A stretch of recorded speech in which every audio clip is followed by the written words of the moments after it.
Whoa, Kurt. You notice anything different about Justin lately? You mean his new kicks? What? No, the mask on top of his head. Oh, yeah. Yeah, he just got into some shonen anime with a boar-headed character in it. I'm pretty sure he's practicing for Halloween at this point.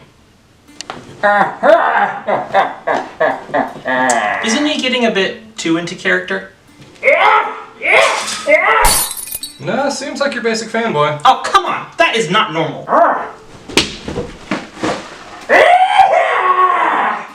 Yeah, that's about on point for him.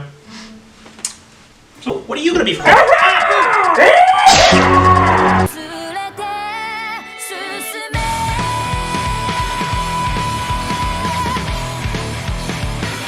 Wow, it's become very apparent over these last few years that most action-packed shonen series are finally getting their time in the sun since the old days when it seemed like only the big three were the talk of the town. But there has been one in particular this year that has quickly become one of the most talked about and arguably the most popular anime adaptation to grace the community with the same level of hype as the current frontrunner of shonen media. And that's not really an exaggeration. You could throw a rock into a crowded con space and 9 times out of 10 you would hit someone talking about this brand new shonen anime. Hell, even my friends were having exclusive meetings that I wasn't allowed to join in on since I hadn't watched or read this series like a fool, as they put it. So I think it's time for me to seek out this dark fantasy-based series titled Demon Slayer, Kimetsu no Yaiba, in the hopes it will deliver the same level of excitement for me as it did for the rest of the community. And on Halloween Day, no less, as there is no better time for slaying demons than on the day they are most celebrated. The not-so-long journey that series creator Koyoharu Gatoge took upon herself in order to craft this more traditionalized kind of adventure started back in 2016 with its manga debut, and it only took a couple years for the well-known animation studio Ufotable to catch wind of how strong the series had grown in popularity, and in April of 2019 made a beautifully dark opening start to the spring anime season that if you hadn't heard of this series before, there was no way you were gonna forget about it now. The story opens up in a chilly mountain range area, which is perfect for people like me who actually prefers the coldness of winter, and we're introduced to the loving Kamado family at their little home in the snow where the eldest son Tanjiro is heading down the mountainside to sell coal for his family like the good-natured spirit who is always keen on helping others when possible that he's always been. Especially with his keen sense of smell that can sniff out most signs of trouble, including cat-related crimes that seem pretty mild in comparison to this lady's reaction. However, even the most helpful people in the world can't always be there when they might be needed the most, as Tanjiro stayed the night at a local's home in order to avoid the dangers of traveling at night, causing him to return home to a horrendous scene of his family torn to shreds from a demon attack that happened while he was away, and only his kind-hearted younger sister Nezuko seems to have just barely survived. But this wasn't the end of the nightmare scenario for Tanjiro, as Nezuko woke up not as a human, but a demon whose first instinct was try to devour the only family she had left, which caught the attention of demon hunter Giyu, who immediately tries to slay her right there and then until Tanjiro outright protects her, shouting his desire to restore her back to the human that she once was. Seeing how strong his resolve is, and witnessing firsthand the unexpected human emotions Nezuko showed defending her brother, Giyu sends them off on their journey in hopes they can accomplish what they are determined to do, and the siblings traverse the bloodstained path they are now destined to walk.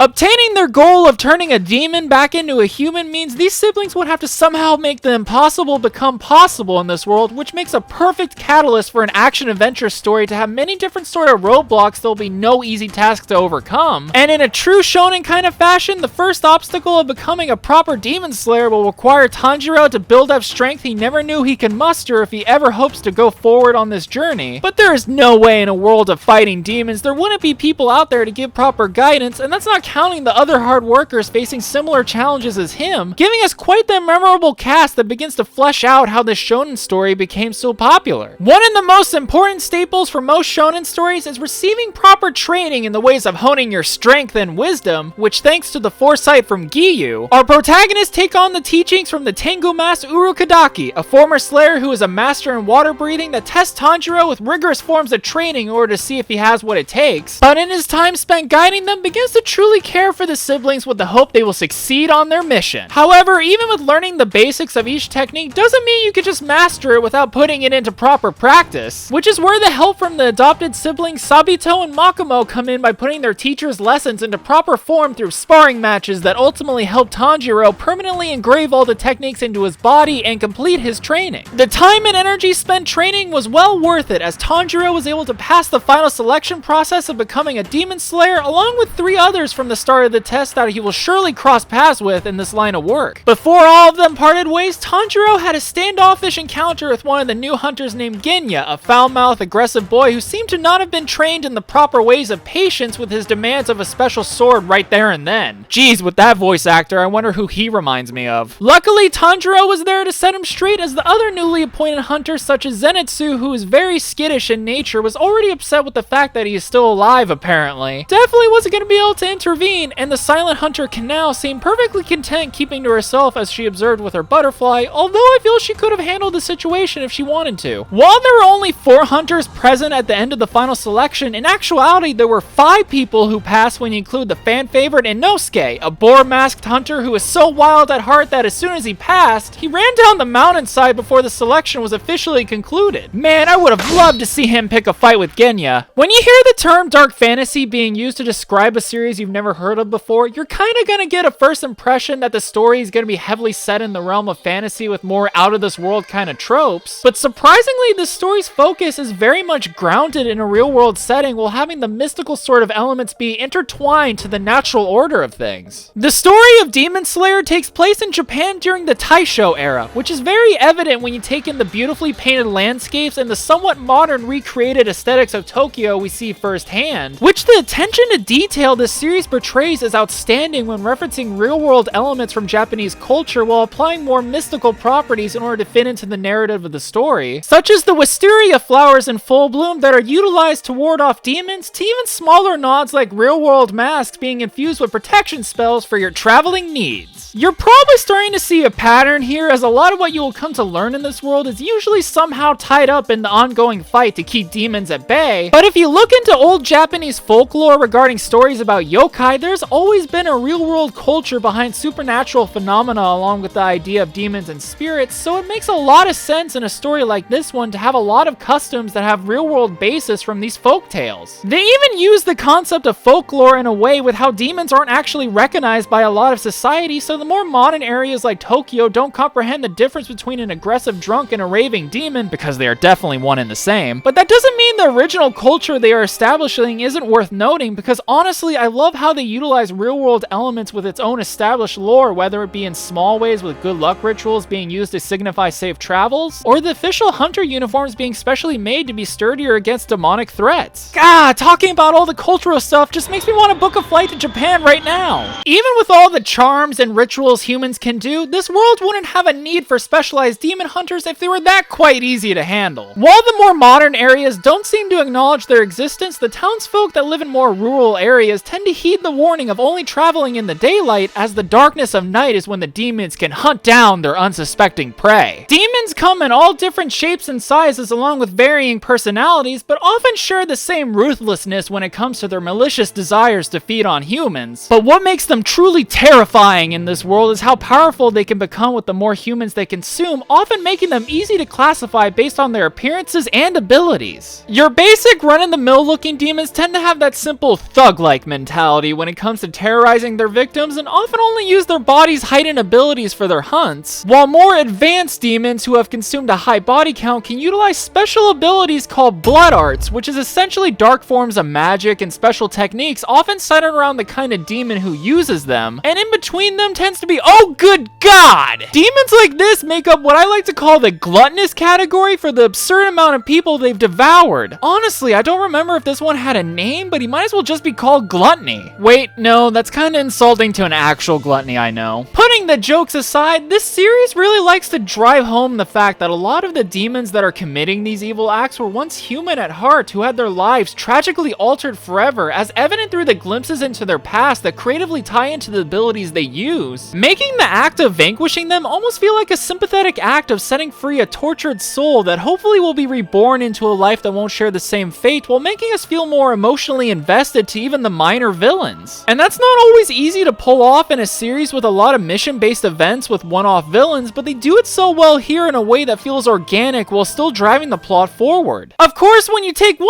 look at the title Demon Slayer, the first thing that pops into your mind is probably along the lines of, ooh, this is gonna have a lot of demon-killing goodness with a straightforward title like that. And that would be a pretty accurate assumption when it comes to the work of these hunters known as Demon Slayers. The Demon Slaying Corps has existed since ancient times, dedicating themselves to protecting humanity by fighting the long, grueling, ongoing fight against all of demonkind. And even though this blessed organization isn't officially accepted by the government, they still throw themselves into the front lines at the first sign of trouble for the sake of mankind. While most of them appear to be just simple swordsmen, a lot of them are well trained for intense combat situations that will require the utilization of special kinds of sword techniques such as the crashing waves of Tanjiro's water style, the fast acting strikes from Zenitsu's thunder style, or the wild, reckless assault from Inosuke's boar style. These special kinds of sword techniques versus the magic of blood arts from demons make for very unique sort of combat scenarios that are rarely ever just a one-sided kind of battle, and because of that you can easily get swept up in each swing of the blade while feeling the same intense emotions in the air that our heroes are feeling when being up against such a powerful enemy. One of the best aspects about these fights, besides the amazingly animated sequences, is just how much they actually call back to the training these hunters went through in order to be where they are, and I'm not talking about drawn out flashbacks, but the way they remember to keep their concentration in check through breathing. While that may sound odd out of context, what I'm referring to is the act of controlling one's breath in order to increase the amount of oxygen in your blood flow that helps them heighten their physical strengths to be more on par with supernatural abilities, and be able to see the small threads of opportunity that can decide the outcome of the fight in a single strike. This entire concept adds some real-world elements into each battle our heroes undertake that makes these already out-of-this-world kinds of fights feel a bit more special in terms of the action and growth our heroes had to go through to get to these points. Honestly, at this point, I should train to become a Demon Slayer. Those breathing techniques would help my long recording sessions. I would get a special blade and fight demons, a messenger crow to communicate with people whenever I want, and even see magical delivery cats. Cassie, I have a mission for you!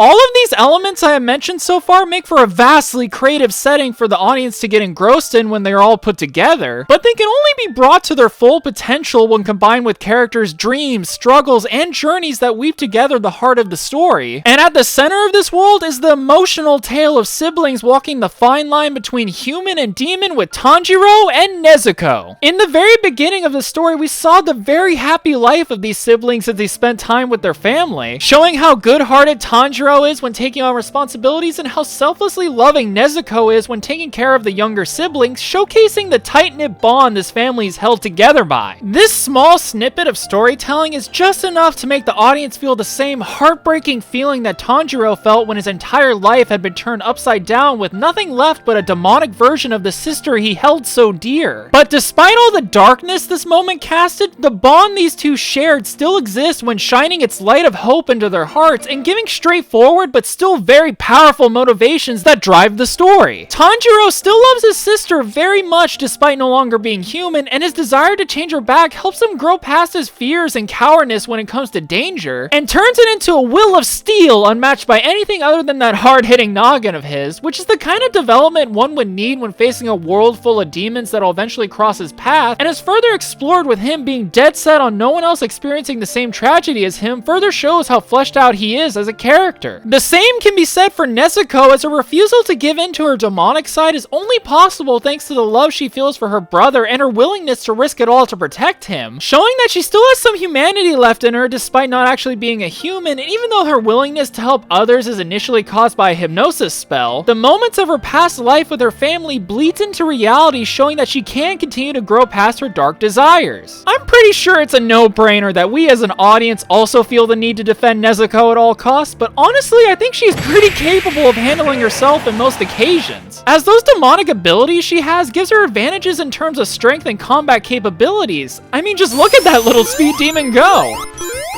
Every adventure kind of plot often has its protagonist be accompanied by other main characters that form a party along their journey, and with powerful demons lurking behind every mission, yeah, I would want some company too. And fortunately for our siblings, we get two very lovable additions to their missions in the form of Zenitsu and Inosuke. Our first official meeting with Zenitsu doesn't leave a great first impression, but does showcase this character's trademark over-the-top reactions that you can't help but chuckle at, even if it does remind me of when people ask me if I've had enough chicken strips. words. Despite his very obvious cowardness, Zenitsu does showcase talent that proves how he's able to be a proper hunter, like his gift of super hearing that allows him to hear sounds from afar or even pick up slight differences in someone's speech, or a specialized form of combat that is extremely fitting with it being immensely powerful but only active when his body is asleep and not even knowing what he did when he wakes up afterwards, further adding to the comedic nature and appeal of the character. Plus, he shows signs of being a man of culture with his way of worshipping women, even though it does mostly come off as creepy. Inosuke by far has my favorite entrance into the series for just how horror-esque it comes off with that boar head of his, and then it quickly turns into an epic battle entrance once we fully see his character in the light. While his aggression comes off a bit unappealing at the start, like what the fuck, man, it does further fuel how outlandishly badass he is when it comes to combat, even when it's hand to hand, further emphasizing the wild beast nature of this character that you would come to expect from, oh wowza! No wonder this dumb beautiful boar boy broke the internet. Honestly, what I love so much about this character is just how much of a lovable, angry goofball he is, from the outrageous actions he takes when fighting to the extreme laugh out loud moments that had me dying throughout his scenes. That he definitely became one of my absolute favorite characters to come from this series. Like honestly, can you dislike a guy with a giddy reaction like this when getting praised? Swear to God, I stand Inosuke so much that if I were ever to have a son, I would want him to grow up to be just like him, boar mask on his head and looking after his younger brother Goku. Now, there are some intense missions our demon-slaying heroes must undertake in their line of work that will provide moments perhaps more shocking to you than the powerful strikes from our sleeping swordsman, or how well kept your hair can be stuffed inside a boar's mask. But in order to jump right into some of those darker themed story specifics, I have to deliver the good old trusty spoiler warning here, and the timestamp you can skip to so you don't completely spoil your journey as a demon slayer before it's even begun. Our hero's journey into the world of being a demon hunter would no doubt be littered with all sorts of demons itching to sink their teeth into innocent humans, but the fact that Nezuko was transformed instead of devoured shows there's a much darker threat looming from the shadows that Tanjiro is going to have to come face to face with if Ira wants to change his sister back, and there's only one possible demon known to create such darkness in this world that even the most strongest demon slayers are weary to cross his path: Muzan Kibutsuji. Known in history as the first of his demon kind to successfully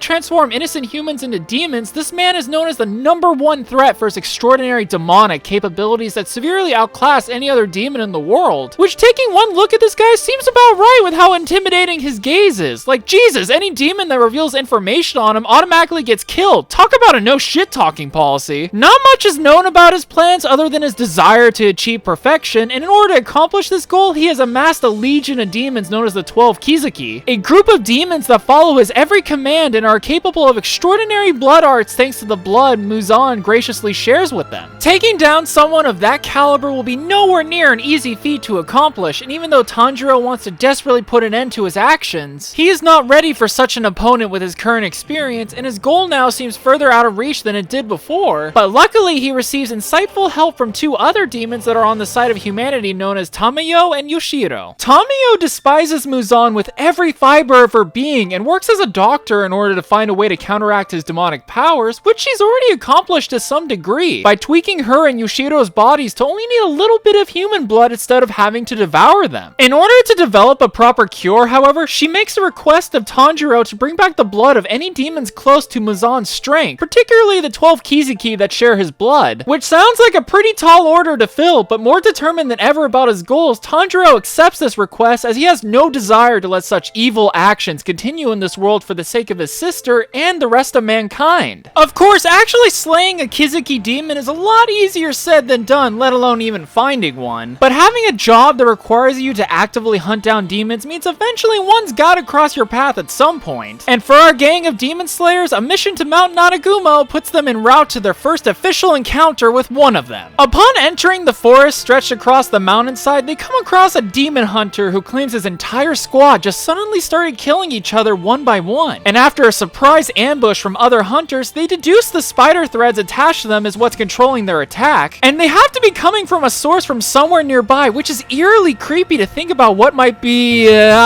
just like that, my arachnophobia is gone. Thanks to Inosuke's help, an enraged Tanjiro is launched towards the spider queen behind these horrible actions, but sensing her desire for death, goes for a more peace-inducing strike that ends up beheading her, to which she feels overjoyed at the idea of her being free from her family, which can be taken as another sad reminder of how human these demons once were, and a prelude that this dark event is far from over. Meanwhile, thanks to Zenitsu's earlier cowardness towards climbing the mountain, stumbles into his oh f**k no, the fear is back! This situation reminds himself of how much he is disgusted with his own cowardness, but thanks to remembering his past with his master who never gave up on him, which ironically, instead of encouraging him to fight, makes him cower even more to the point he passes out, we get treated to how badass he can actually be with his lightning sword techniques that manage to secure himself the win despite how poisoned he got prior to the fight. Elsewhere, after being separated from Tanjiro, Inosuke finds himself face to face with the father spider, whom proves to be a much tougher opponent than he's ever faced, but true to his animalistic tendencies, refuses to give up even when things seem tough, and although it took being saved by Giyu in order to take this thing down, he managed to stay true to himself while also showing us a very small glimpse as to why he might be the way he is. While his friends have been off in battles of their own, Tanjiro comes face to face with the most troublesome spider demon of them all named Rui, whom he enrages after calling him out for abusing his demon sister, saying that's not how a family operates, and faces an onslaught of his razor-sharp threads more powerful than Tanjiro's blade as he snaps it in two right before his eyes. As the situation grows dire, Rui makes one final attempt for Tanjiro to take back what he said earlier in exchange for finishing him off painlessly, but he refuses as Tanjiro won't take back what he truly believes in even in the face of death, which brings about a fury of threads that he only manages to survive thanks to Nezuko taking the blow. This both shocks and excites Rui as that was an example of a true family bond that he also wants with his own family, so he decides to extend another offer that if Tanjiro gives up his sister willingly, he will let him live. But of course Tanjiro stands his ground, saying that he will kill him before he could ever lay hands on her again. But this is the point where Rui reveals that he is one of the 12 Kizuki demons and will take a lot more strength than what Tanjiro has in order to defeat him, and takes Nezuko by force. This leads to a grueling exchange of strikes and desperation from Tanjiro as he is clearly outclassed, but refuses to give up for the sake of his sister as he charges in for one final strike despite the fact he may die doing so. It was in this moment of death staring him right in the face where he remembers a dance his father used to do in order to appease the fire gods so they'd be kept safe from harm's way, and remembers the breathing technique he used to do so, which Tanjiro somehow replicates and incorporates into his water breathing, causing his water dragon to ignite in flames as he slashes past Rui's threads going for the killing strike, while Nezuko is awakened by a vision from her mother that calls upon her own blood art ability that ignites Rui's threads in a beautifully cinematic shot as Tanjiro delivers the most beautiful strike this series has ever shown, that my jaw dropped and quickly turned into a huge smile of excitement at the sheer level of amazingness I was witnessing in this sequence. Unfortunately, as powerful as the technique we just witnessed was, that clever spider child managed to pull a fast one on us and Tanjiro as he removed his own head last second to avoid the attack. But just in the nick of time, Giyu arrives to finish off this deadly Kizuki demon in his own visually stunning attack.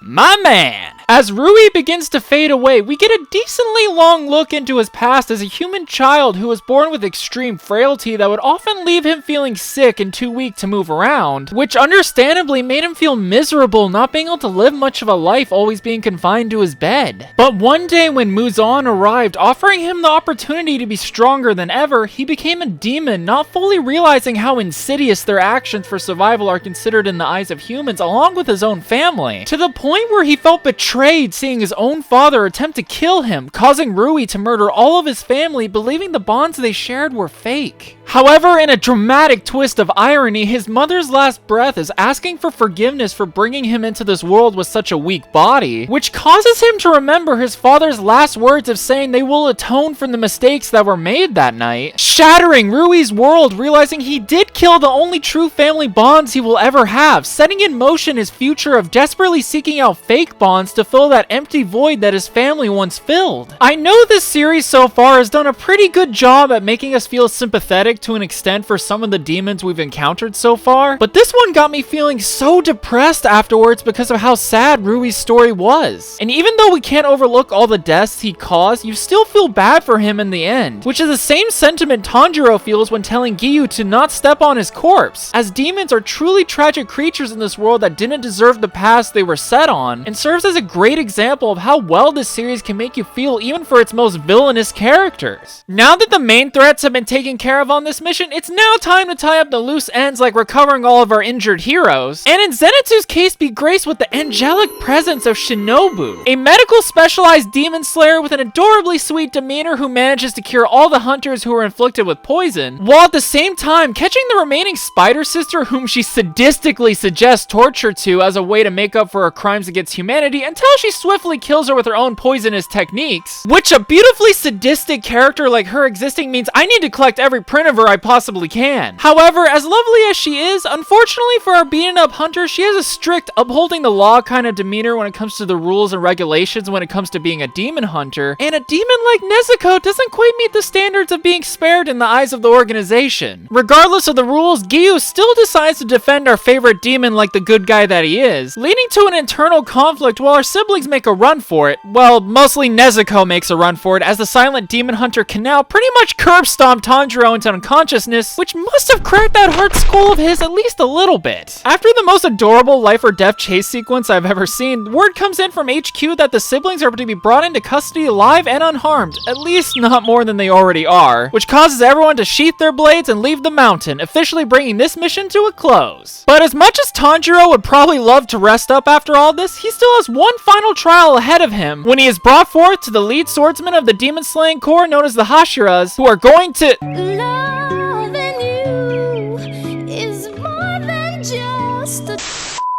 My god, I'm gonna go broke after next con. Anyway, these elite demon hunters are putting Tanjiro on trial for violating their strict policies by traveling this entire time with a demon, which, yeah, I can see why that would be a big no-no in this world. But Tanjiro tries to explain how Nezuko isn't like the other demons and has never hurt a single human despite the dismissive attitudes most of the Hashiras display. That is until the great master himself graces his presence before them all. It's here where he reveals he has known about the sibling situations thanks to a very convincing sign of good faith from both Giyu and Orokodaki, both putting their lives on the line if Nezuko ever harms a human, which is a heartwarming moment that quickly gets overshadowed by the arrogant Sanemi going to great lengths to provoke Nezuko into attacking him, but ultimately failing as she's able to resist the temptation, solidifying her innocence before the trial. God, I really hope Tanjiro gets his headbutting moment with Mr. Scarface over here. Finally being able to breathe with their lives out of harm's way, our lovable gang of misfits are finally reunited as they rest up in the care of the Butterfly Manor ran by Shinobu, and once fully healed, begin a brand new form of training to further strengthen their breathing capabilities in hopes of being strong enough to take down more Kizakis with ease. It's also here during their training sessions where we are treated to some heartwarming moments of our characters pushing themselves to give their all in order to become stronger, along with the radiant Shinobu passing on her late sister's dream of being friends with demons to Tanjiro, which was a nice way of patching up the previous actions from before. But we also get shown the sad backstory of Kanal's life before being in the care of the manor, along with the reason why she's so indifferent about things that happen around her, which goddamn this anime for making me feel so much. Luckily though, Tanjiro manages to break past her outer shell a bit by making a sincere gesture of letting her know she should do things she wants to do instead of just following what everyone else tells her to do, further signifying what a pure being this main character is. After a beautifully terrifying display of Muzan's strength in one of the most cinematic backgrounds I've seen in anime ever, our heroes are fully trained and rested up to be sent on their next mission of joining up with the Flame Hunter Rengoku aboard the almighty Kami of the West Infinite Train Sama, where multiple demon casualties have been racking up in large quantities. With the whole party amped up and ready for anything, we see Tanjiro look ahead with renewed determination to bring Nezuko's humanity back from her demonic self, and we are treated to a gorgeous pan shot that foreshadows what lies ahead in the next arc as the OP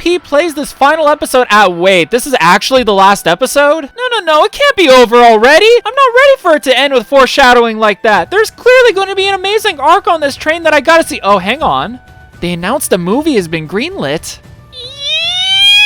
So I won't lie to you folks, before this anime came out, I didn't really know anything about Studio Ufotable since I hadn't watched any of their works before. That is until I found out they were behind the opening animations and cutscenes from a lot of the Tales games and most recently did some work on Code Vein. So I knew visually I was in for something special, and oh my god, was I right with the amazing animation Demon Slayer had to offer. The big appeal of a lot of action-adventure kind of series comes from how enticing they can make the fight sequences, how well does each movement stand out, does it feel emotionally impactful impactful for the audience. And let me tell you, this series blew any set standards I had prior out of the water with some of the most mesmerizing displays of combat animation I have seen in any shonen story ever. Every swing of the blade felt was so well choreographed with precise movements that made each shot stand out on its own, and the traditional aesthetic the art style was portraying transitioned gorgeously when being incorporated into combat styles such as Tanjiro's water breathing, that there were some moments I was left speechless from what I was witnessing. Something that is not normally pulled off all that well in anime is the use of CG, but even here it felt completely natural and not out of place in the beautiful set pieces our heroes are exploring, which, it being set within Japan, I'm sure was a great inspiration for the series in general because of its beautiful landscapes. I especially adored how cinematic the animation got when using first-person perspectives, even when the movements were super quick or in the middle of combat. It felt like we were really in the shoes of the character at that moment. You can feel the weight behind every gut-wrenching scene when the series takes a somber moment in a darker themed shot, and when we get to see the lovable antics of our main party getting on each other's nerves for much needed comic relief to purify our souls, which is exactly the kind of emotional investment you want captured when adapting a series like this one. So much about Demon Slayer was a visual spectacle that honestly I probably could go on and on all day about how much I love the animation, but since I'm not ready yet to make my first 24-hour long video, I should probably move on to the next segment. Surprisingly, for its 26 episode run, Demon Slayer only had one official opening and ending, which is rare for a season of anime that has a second core, but once that first opening dropped at the end of the first episode, you understand why we don't need any other opening after this. Gurange, performed by pop rock singer Lisa, rocks the house during this OP with vocals that start out softly when going through the introduction of characters, especially when emulating the sad moment of Nezuko turning into a demon, but then ramps up with tempo with powerful vocals, screaming with intensity when showcasing the action of our demon hunters and their powerful sword styles in a way that gets you super amped up for the episode. Hey, does LimeWire still exist? I need this jam for my MP3 player. In contrast to that rocking OP, we get more of a somber style ending with From the Edge by pop singing group Fiction Junction that also features Lisa on this song, that starts out with a smooth tempo that begins to ramp up as we see what looks like Nezuko dreaming about her past with her family that hauntingly has the chorus kick in, and transitions into their new lives our siblings experience as demon hunters, and I mean hauntingly in a good way, as it's a perfect build up to the pop rock feel as our siblings are facing the world together, and ends how it began with a more soothing style when we see the group go to meet a now awakened Nezuko with a beautifully chilling chorus singing out the animation. The soundtrack of this series is outstandingly well done. From the more atmospheric tracks that perfectly fits the era of Japan the series is taking place in, to the intense build-up of music during battles against demons, perfectly balancing with the movements we are seeing on screen to the point it's almost criminal. Especially with the inclusion of instrumental sounds that fit naturally when played up to the score, that you can tell so much care went into giving new life to these scenes in every aspect. My only experience with this series is through the sub version, which you should come to expect given the release of this video being at a point where only a couple episodes of the dub have premiered. And there was an amazing all-star cast portraying the characters we have come to love in this story, like Natsuki Hane shouting his heart out as Tanjiro when it came to showcasing his strength and determination to overcome anything, which paired well with the mostly muffled yet still very distinct vocal stylings of Akari Kito portraying the fierce demonic growls from an angry Nezuko, but still retaining the adorableness of her character in the more tender moments. And we can't forget the rest of the quirky party when we have Hiro Shimono excellently portraying the cowardly yet laugh out loud moments of Zenitsu, along with Yoshitsugu Matsuka giving a wild performance when delivering Inosuke's angry and battle-ready tendencies to the audience, perfectly rounding out the group of lovable goofballs with their excellent chemistry they share together. Also, bonus points for these manga-style end segments, giving us an extra bit of silliness with the cast, including a brief look at what school might be like for these misfits. Time for that spin-off, please. With all things considered, I was absolutely blown away by how much I fell in love with this series, and I wholeheartedly believe all the praise the community has been giving Demon Slayer is 100% well-deserved. We live in a time where new standards are constantly being set with each new season of anime, bringing new titles to the battlefield where they compete to see which one will be the most talked about. And I think in terms of shonen action stories, that standard got decimated with the quality found here in this series. We had a story that took all the basic tropes we have come to know, like the classic good versus evil, non-stop training, imaginative kinds of battle scenarios, and reworked them in ways that felt fresh to experience, with things like the line between good and evil getting blurred in the context of the demons' backstories, actually mastering techniques taking years instead of a couple days, and used real-world customs into creative ways of fighting that felt so unique yet natural for the world it's taking place in. Watching a shonen anime that feels so special yet so different in many ways, I feel just doesn't happen often anymore. And I'm just ecstatic that an adaptation of a series like this came to be, especially when it didn't happen so easily in the past. And there is still more to come from Tanjiro and Nezuko's story that it'd be a travesty to miss out on adapting more of it. That being said, I give Demon Slayer Kimetsu no Yaiba 10 wisteria flowers out of 10. And declare it a must-watch series for the fans of action-packed shonen anime and for people who like mystical wonders of fantasy elements that isn't afraid to get dark with its storytelling, but still make you feel right at home with a lovable cast of characters spread throughout an ongoing series that I'm confident will continue to amaze you every step of the way. If Demon Slayer had another core going when the newest season of Hero Aka was airing, I think shonen fans would have had their heads explode from the extraordinary levels of hype from that combination of anime. As always, guys, thank you so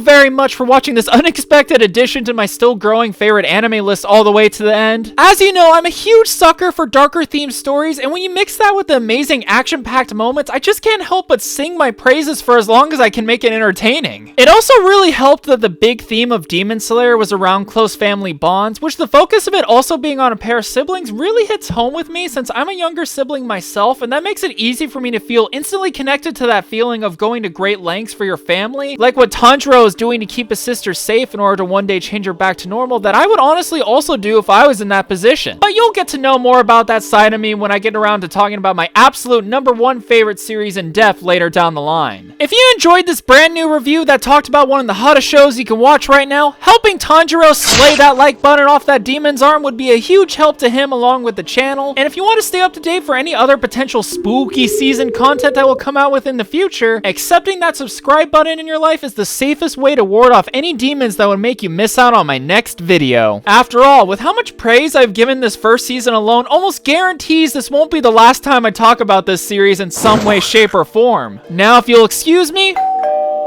I have some trick-or-treaters to greet. Happy Halloween, everyone!